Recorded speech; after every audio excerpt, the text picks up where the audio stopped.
Hello everyone. હવે જે આપણે જે ચેપ્ટર છે એના જે લાસ્ટ એક કન્સેપ્ટ બાકી છે લિનિયર કોરિલેશન આપણે કન્સેપ્ટ જોઈ લઈએ. થોડા નાના નાના જે એક્ઝામ્પલ આવે છે એના રિલેટેડ. તો એક આપણે જે પહેલાં ફોર્મ્યુલા કરી કાર્લ પિયર્સનની, બરાબર, એમાંથી જ અમુક અમુક ફોર્મ્યુલાઓ છે એ આપણે લઈ લઈએ. અહીંયા જોઈ લો, બરાબર, વન બાય વન આપણે લઈ લઈએ.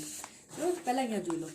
એક તમારે શોધવું હોય ને, કોવેરિયન્સ તમારે શોધવું હોય ને એક્સ અને વાયનો, બરાબર ને, તમારે આર શોધવું હોય તો હું સિમ્પલી કહી દઉં તો આર બરાબર શું થઈ શકે, covariance X Y divided by standard deviation of X into standard deviation of Y. એક આ ફોર્મ્યુલા યાદ રાખો, બરાબર. બધી ફોર્મ્યુલા છે, તમે કોઈ બી રીતે તમે લખી શકો અહીંયા આગળ, બરાબર. તમારે જે પહેલી જે મેં તમને લખાઈ એ આરી, બરાબર. પછી એક બીજી તમે આ રીતે યાદ રાખી શકો ફોર્મ્યુલા તમારી, તમે આને આ રીતે પણ લખી શકો.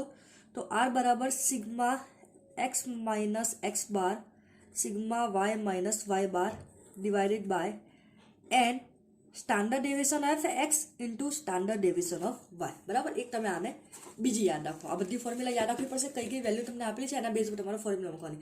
હવે હું અહીંયા એમ કહી શકું કે જે સિગ્મા એક્સ માઇનસ એક્સ બાર છે ને, વાય માઇનસ વાય બાર છે ને, એને હું શું લખી શકું, સિગ્મા એક્સ અને વાય પણ લખી શકું, બરાબર. શું લખી શકું, સિગ્મા એક્સ અને વાય. કારણ કે જો તમને તમને પહેલાં બધું આપણે શોધતા, બરાબર ને, અહીંયા આગળ પહેલાં આપણે એક્સ વાય મૂકતા, પછી એક્સ માઇનસ એક્સ બાર, પછી શું કરતા વાય માઇનસ વાય બાર, પછી એક્સ માઇનસ એક્સ બારનો વર્ગ, પછી વાય માઇનસ વાય બારનો વર્ગ, પછી એક્સ માઇનસ એક્સ બાર અને વાય માઇનસ વાય બાર. તો અહીંયા હું આવું બી કહી શકું, અહીંયા આગળ જે કિંમત છે ને આપણે એક્સ માઇનસ એક્સ બાર, એને હું એક્સ લખી કાઢું, અહીંયા વાય લખી કાઢું, અહીંયા એક્સનો વર્ગ લખી કાઢું, અહીંયા વાયનો વર્ગ લખી કાઢું, અને અહીંયા શું લખી શકું, એક્સ વાય પણ લખી શકું, બરાબર. તો એ તમારે યાદ રાખવાની છે, બરાબર. પછી નંબર 3, બરાબર. નંબર 3માં તમારે એક આ તો તમને ખબર જ છે, આ તો મેં તમને કાર્લ પિયર્સનમાં કરાયેલી છે. આર બરાબર સિગ્મા એક્સ માઇનસ એક્સ બાર વાય માઇનસ વાય બાર અંડર રૂટની અંદર સિગ્મા એક્સ માઇનસ એક્સ બારનો વર્ગ ને એ કરાયેલી છે, એટલે તમારે જાતે યાદ રાખવાની છે, બરાબર. એ આપણે કરાવી લીધી છે. હવે એક તમારે આ યાદ રાખવાની છે, આર ઇઝ ઇક્વલ ટુ શું છે, sigma X Y minus N sigma X bar અને વાય બાર તમને આપેલા છે divided by N sigma X અને સિગ્મા વાય, બરાબર. આને મેં લખ્યું નંબર 3. અને લાસ્ટ તમારી એક આ જો મેં તમને કીધું છે ને, તો તમે આને આઈટમ લખી શકો ને, જો અહીંયા જોઈ લો,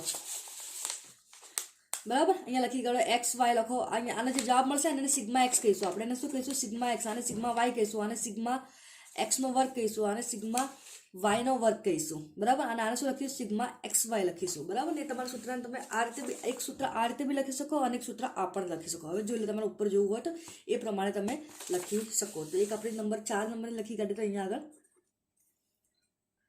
N sigma X Y minus sigma X sigma Y divided by under રૂટની અંદર એન સિગ્મા એક્સનો વર્ગ માઇનસ સિગ્મા એક્સનો વર્ગ આખો કૌંસની અંદર એન સિગ્મા વાયનો વર્ગ અને કૌંસની અંદર સિગ્મા વાયનો વર્ગ. આ જે સિગ્મા એક્સનો વર્ગ હોય ને, જો અહીંયા જો, આ જે સિગ્મા એક્સનો વર્ગ હોય ને એ તમારો આ રહ્યો, અને વાયનો વર્ગ આ કૌંસની અંદર હોય તો તમારો આ રહ્યો, બરાબર. એ તમારું શું થશે, આ. તો કુલ કેટલી છે, અહીંયા આગળ 4 લખાઈ છે મેં તમને, બરાબર. 5મી તો આપણે જોઈ લીધી, એક કઈ આપણે આરી જોઈ છે. તો આ 5 જોઈ લો. ફોર્મ્યુલા તમારે યાદ કરવી પડશે જ્યારે કોઈ નાના નાના એક્ઝામ્પલ હોય. સપોઝ ક્વેશ્ચન નંબર 1 તમારો આવી ગયો અને ક્વેશ્ચન નંબર 1ની અંદર this kind of example may be expected, બરાબર. તમે આ પ્રકારના એક્ઝામ્પલ તમે એક્સપેક્ટ કરી શકો કે ભાઈ નાનો એક એક્ઝામ્પલ એક આવશે અને મારે પૂરા 3માંથી 3 માર્ક્સ લાવવાના, તો ધીસ વિલ હેલ્પ યુ, બરાબર. તો simply have to just remember this formula, number 1, number 2, number 3 and number 4, બરાબર. Covariance X Y divided by X X into X Y. તમને જે વેલ્યુ આપેલી હોય on the base of the value you have to find the correlation coefficients, બરાબર. કોઈ બી આપણે આપી હશે એ રીતે, બરાબર. ચલો નેક્સ્ટ હવે આપણે જો લઈએ અહીંયા આગળ કન્સેપ્ટ જે નાના નાના છે આપણે લઈ લઈએ. પ્રોબેબલ એરર, બરાબર. એક લઈએ આપણે, અહીંયા હું લખી દઉં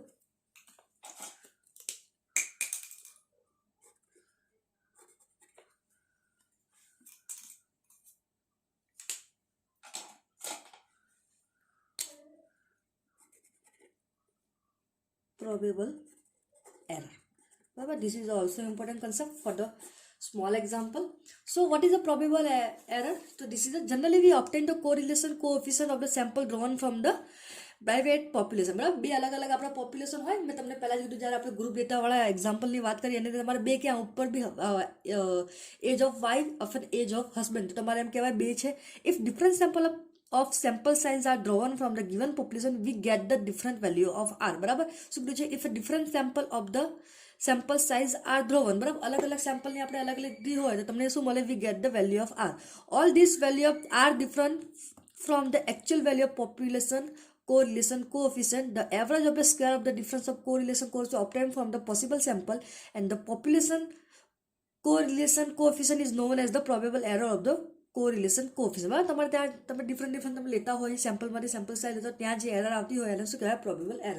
એનો ફોર્મ્યુલા યાદ રાખી દો તો PE means probable error is equal two 0.6745. This is a fix 1 minus r square divided by under root n. You know r means correlation coefficient. બરાબર એ તમે જે મળેલું હોય તમને એ. બટ આના માટે એક કન્ડિશન છે, કન્ડિશન યાદ રાખજો. નંબર 1 ઇફ, નંબર 1 છે if r is equal to less than PE. બરાબર તમને જે r ની તમને અહીંયા p ની કિંમત મળી હશે. બરાબર r is already given. તમને આ વસ્તુ આપી છે r અને n તમને આપી દીધા હશે. બરાબર r અને n આપી દીધા હશે. r છે ને તો તમે કીધું છે if r is less than PE. બરાબર r જે છે ને less than PE હોય તો શું કહેશે? there is no evidence of correlation in the population. તો શું કહેશે? there is no evidence of correlations. બરાબર there is no evidence of correlation in the population of the correlation. બરાબર અને તમને એ કીધું છે number if r is greater than PE. બરાબર કયું તમારું 6 છે.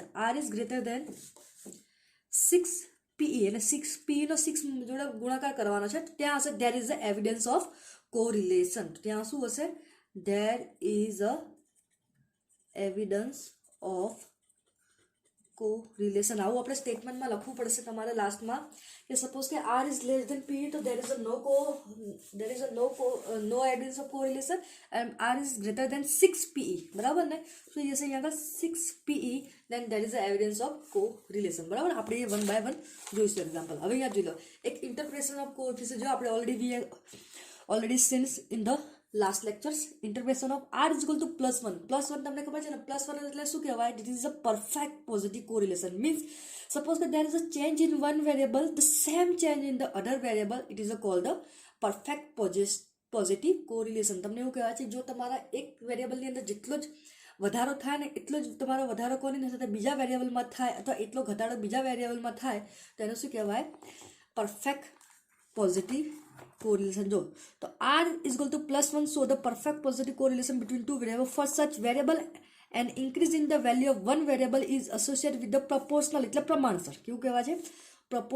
proportional એટલે પ્રમાણસર increase in the value of the other variable. બરાબર અહીંયા -1 ની અંદર શું કહેવાય છે? તો it is show the perfect negative correlation between the two variable. For such variable increase in the one value of one variable is associated with the proportional decrease in the value of other variable. તમને પોઝિટિવમાં શું હોય કે suppose કે પોઝિટિવની અંદર શું હોય છે? એક પ્લસ જશે તો બીજી બી પ્લસ જશે અને એક ડાઉન જશે તો બીજી બી ડાઉન જશે. બરાબર નેગેટિવમાં શું હશે? એક પ્લસ જશે તો બીજું ડાઉન જશે અને એક ડાઉન જશે તો બીજું શું થશે? પ્લસ જશે. Interpretation of r is equal to 0 means there is no any relationship. તો show the absence of the relation between the variable.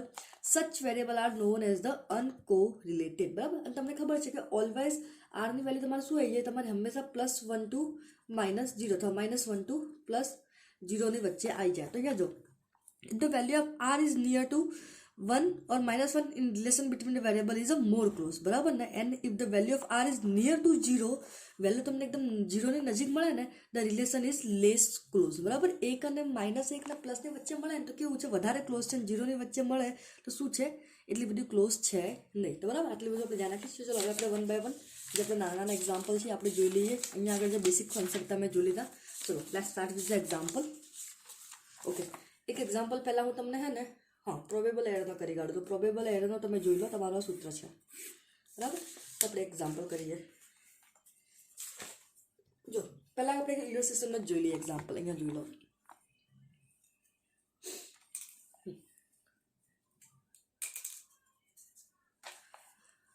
The correlation coefficients obtained from the sample of a 16 pair. Sample of 16 pair. તો n is equal to તમને n કેટલા આપી દે? 16 pair છે એટલે this is the your n. તો n is equal to કેટલા છે? 16. Alright. 16 pair observed and drawn from the population is 0.7. બરાબર ને તો તમારા r કેટલા આપ્યા છે? 0.7. Calculate the probable error of the correlation coefficient and interpret it. બરાબર, ઇન્ટરપ્રેટ એટલે જે મેં તમને અહીંયા કરાવ્યું છે લાસ્ટમાં, આપણે આ પ્રમાણે એને ઇન્ટરપ્રેટ કરવાનું છે. આ બે કન્ડિશન વાળી છે વાત, બરાબર ને. અને find the limit of population of correlation આપણે કરી કાઢીએ, બરાબર ને. સૌથી પહેલાં આપણે શું કરીએ, n ઇઝ ગિવન, બરાબર, અને r તમને કેટલા આપે છે 0.7. તો ફોર્મ્યુલા જો શું છે, તો p is equal to 0.745 1 minus આરનો square divided by under root n. અહીંયા કરી કાઢીએ 0.6745 ઇન્ટુ 1 માઇનસ આર કેટલા છે તમારા 0.7. તો અહીંયા શું કરીશું 0.7નો આનો whole square divided by n કેટલા છે 16. તો કરી કાઢીએ 0.6745 ઇન્ટુ 1 માઇનસ 0.7 કેટલા થઈ જશે, અહીંયા તમારો આરનો સ્ક્વેર છે, બરાબર. તો પહેલાં કરી ગયા ને 1 માઇનસ આરનો સ્ક્વેર કેટલો છે 0.7 ઇન્ટુ પહેલાં કેટલા થશે 0.49 અને 16નો અંડર રૂટ સુધી જાય તો 16નો અંડર રૂટ સુધી જશે 4. તો ડિવાઇડેડ બાય 4. તો કરી કાઢીએ અહીંયા આગળ 0.6745 ઇન્ટુ 1 માઇનસ 0.49 કેટલા થઈ જશે 0.51 ડિવાઇડેડ બાય 4. તો ઇન્ટુ 0.6745 ડિવાઇડેડ બાય 4 કેટલા મળી જશે તમને 0.0859 છે. તો આપણે શું લઈ લઈએ, અહીંયા લઈ લઈએ PE ઇઝ ઇક્વલ ટુ 0.0860, બરાબર. કારણ કે 60 થઈ જશે ને ત્યાં 50 શું થશે 60 થઈ જશે, બરાબર. તો હવે ચેક કરીએ આપણે આપણી જે કન્ડિશન છે ને બે ચેક કરીએ. R કેટલો છે તમારો 0.7, P કેટલો છે તમારો 0.086. તો તમે જોઈ શકો અહીંયા કે તમે લિટરલી જોઈ શકો કે તમારો R શું છે, R તમારે કેવો છે જો R 0.7 છે, ના કેટલો છે 0.07. તો R શું છે, R is less than 6 PE, બરાબર ને. થઈ જશે ને અહીંયા જો sorry greater than, R is greater than 6 PE. જો લેસ દેન નથી, લેસ દેન તમારે આ કરવું પડે, બરાબર. કોઈ ત્યાં તમારી રિલેશનશિપ હોય જ નહીં, બરાબર ને. તો આપણે અહીંયા લખી શકીએ thus there is significant correlation between the variables, બરાબર છે, બરાબર ને. હવે આપણે લિમિટ બી ચેક કરી કાઢીએ, છેલ્લું લિમિટ ચેક કરવાનું. તો લિમિટમાં શું હોય, R પ્લસ માઇનસ PE કરવાનું હોય, એક પ્લસ લો ને એક માઇનસ લો. તો R કેટલો છે 0.7 પ્લસ P કેટલો છે 0.086 લઈ લો અને એક માઇનસ લઈ લો. તો R 0.7 માઇનસ 0.086 આ તમારી લિમિટ હોય, પ્લસ માઇનસ બંને લેવાનું હોય. તો અહીંયા લખી કાઢીએ 0.7 પ્લસ 0.086, બરાબર. કેટલા થઈ જશે 0.786 અને માઇનસ કર્યા તો 0.7 માઇનસ 0.086 અહીંયા કેટલા થઈ જશે 0.614. તો તમને એવું કહી શકાય કે જે આરની વેલ્યુ હશે ને 0.614 અને 0.786 ની વચ્ચે હશે, બરાબર ને. તમને શું કીધું હશે કે 0.7 શું આપણે અહીંયા કહી શકીએ, this means અહીંયા લખી કાઢ્યું છે this means that the population correlation coefficient will be most probably lies between, આપણે અહીંયા કહી શકીએ lies between કેટલું થઈ જશે 0.614 to 0.786 કેટલું જશે 0.86. મોસ્ટ પ્રોબેબલી એક્ઝામ્પલ છે કે તમને પ્રોબેબિલિટીનો એક્ઝામ્પલ આપે, પ્રોબેબલ એરરનો એક એક્ઝામ્પલ આપે. ચલો જોઈ લો, પછી આપણે બીજા એક્ઝામ્પલ જોઈએ. Okay done. ચલો નેક્સ્ટ એક્ઝામ્પલ કરીએ. Example number is 54. જોઈએ શું કહે છે અહીંયા આગળ. For the bivariate sample n is equal to 16, બરાબર. કોઈ દ્વિચક્રીય તમારો જે છે સેમ્પલ એનો શું છે n 16 છે અને r કેટલો છે 0.8. Find the probable error of r and use it to test the significance of correlations of the population. તો આપણે કરી કાઢીએ સૌથી પહેલાં PE ફાઇન્ડ કરી કાઢીએ, બરાબર. તો ફોર ધ ફાઇન્ડિંગ PE અહીંયા તમને કીધું છે r n is equal two તમને આપે છે 16 and r is equal two આપે છે તમને 0.8, બરાબર. કેટલા આપે છે 0.8. ચલો first what we do, just we put the formula. So PE is equal to 0.6745 into 1 minus r square divided by under root n. Okay, all right. So we can write here 0.6745 into 1 minus 0.8 no square, બરાબર થઈ જશે 0.8 નો square થઈ જશે divided by under root n એટલે કેટલા થઈ જશે અહીંયા આગળ 16 થઈ જશે. So again write 0.6745 into 1 minus 0.64 થઈ જશે, કેમ કે 0.8નો સ્ક્વેર કેટલો થઈ જશે 0.8 ઇન્ટુ 0.8 0.6 કે 8નો સ્ક્વેર 64 થાય એટલે 0.64 થઈ જાય, ડિવાઇડેડ બાય 16નું અંડરરૂટ કેટલો થઈ જશે 4, તો અહીંયા 4 મૂકી કાઢું, અહીંયા કરીએ 0.6745 ઇન્ટુ તો 1 માઇનસ 0.64 કેટલા થઈ જશે 0.36 ડિવાઇડેડ બાય 4, તો આપણે અહીંયા કરી કાઢીએ ઇન્ટુ 0.6745 ડિવાઇડેડ બાય 4 કેટલા થઈ જશે, અહીંયા આગળ તમારો 0.60 કેટલો થઈ જશે 0.06, તો r ઇઝ ઇક્વલ ટુ શું થઈ જશે 0.06, બરાબર. અહીંયા આગળ તો થઈ ગયું તમારે. હવે ચાલો આપણે સિગ્નિફિકન્ટ ચેક કરીએ કે સિગ્નિફિકન્ટનો મતલબ શું કે ભાઈ તમારો એવિડન્સ છે કે નથી, તો અહીંયા જોઈ લો 0.6 થઈ ગયો. ચલો હવે આપણે ચેક કરીએ એને. ચલો તો અહીંયા લખ્યું, અહીંયા આગળ લખ્યું, ચલો અહીંયા જોઈ લઈએ. Here r is equal two 0.06, બરાબર. સોરી, આ તો તમારો p છે ને, p is equal two 0.06 and r is equal two 0.8. હવે જોઈ લો, તો હું તમને એમ કહી શકું કે આ 0.8 છે તો r ઇઝ ઇક્વલ ટુ અહીંયા લખી શકું કે r is equal two greater than 6 PE, કેમ કે ગ્રેટર દેન હોય તો તમારે એ થાય 6 p થઈ જાય, અને લેસ દેન શું રહેતા, જો લેસ દેન હોય તો શું થઈ જશે r લેસ દેન PE થશે, અને ગ્રેટર દેન શું થશે r ગ્રેટર દેન 6 PE થશે, શું થશે 6 PE. તો થઈ ગયું તમારા r ગ્રેટર દેન 6 PE થઈ ગયું, જે આપણે આગળ એક્ઝામ્પલ કર્યો એ જ પ્રમાણે, બરાબર ને. તો અહીંયા આગળ હું લખી કાઢું 6 PE કેટલા થાય તમારે અહીંયા આગળ, તો અહીંયા લખું r તમારે કેટલો થઈ જશે 0.8 અને 6 PE કેટલા થશે, તો 6 PE શું થઈ જશે, તો 6 ઇન્ટુ 0.06 કેટલા થઈ જશે 6 PE ઇન્ટુ 0.6 એટલે 6 ઇન્ટુ 0.06 કેટલા થઈ જશે 0.36 કેટલા થઈ જશે 0.36, બરાબર ને.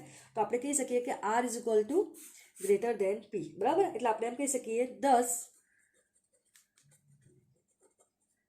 there is significant correlation between the variables, બરાબર. આપણે એટલું જ ફાઇન્ડ આઉટ કરવાનું કીધું છે તમને, અહીંયા તમને એટલી જ વસ્તુ ફાઇન્ડ આઉટ કીધું છે. તમને એવું કીધું છે કે તમે એક તો પી શોધી કાઢો અને સિગ્નિફિકન્ટ લેવલ શોધી કાઢો, બટ તમને એવું કીધું કે લિમિટ બી ફાઇન્ડ આઉટ કરો, બરાબર. તો હું અહીંયા આગળ ફાઇન્ડ કરી કાઢું છું લિમિટ. તમને એવું કીધું કે એની લિમિટ બી ફાઇન્ડ કરો, તો લિમિટ તમારી શું થઈ જશે r પ્લસ માઇનસ PE, એટલે કોની બીજી, તો અહીંયા શું થઈ જશે r કેટલા છે તમારા 0.8 પ્લસ p કેટલા થઈ જશે તમારો જે p એ તો કેટલો હતો 0.06, તો આપણે ચેક કરી કાઢીએ. અહીંયા શું થઈ જશે 0.8 માઇનસ 0.06, બરાબર. તો એ જે તમને વેલ્યુ મળી હોય તમે પ્લસ માઇનસ ચેક કરી કાઢો, એક વખત પ્લસ ને એક વખત માઇનસ, તો 8 પ્લસ 0.06, તો અહીંયા કેટલા થઈ જશે 0.86 અને 0.8 માઇનસ 0.06 એટલે કેટલા થઈ જશે 0.74. તો અહીંયા હું કહી શકું so correlation coefficient will lies between, will probably લખી શકીએ, બરાબર. આપણે probably કહી શકીએ lies between the value 0.74 to 0.86 કેટલું જશે 0.86 to 0.74 to 0.86 તમે એને કેલ્ક્યુલેટ કરી શકો, બરાબર. તો આન્સર આપણે જોઈ લો, અહીંયા આગળ આવી ગયો. જો શું આવી ગયું છે, એક તો p ઇઝ ઇક્વલ ટુ 0.06 અને કેવું છે સિગ્નિફિકન્ટ છે, બરાબર. એ રીતે તમે બીજા બી એક્ઝામ્પલ હવે કેલ્ક્યુલેટ કરી કાઢજો, બરાબર. જે પણ તમારા છે, જે બી તમારા પ્રોબેબિલિટી વાળા હોય એ કરી કાઢજો. હવે આપણે જે બીજા જે એક્ઝામ્પલ છે અહીંયા જો 2 વેરિયેબલ છે, અહીંયા r0 તો પ્રોબેબલ એરેબલ હોય તો તમે ફાઇન્ડ આઉટ કરી કાઢો, બરાબર ને.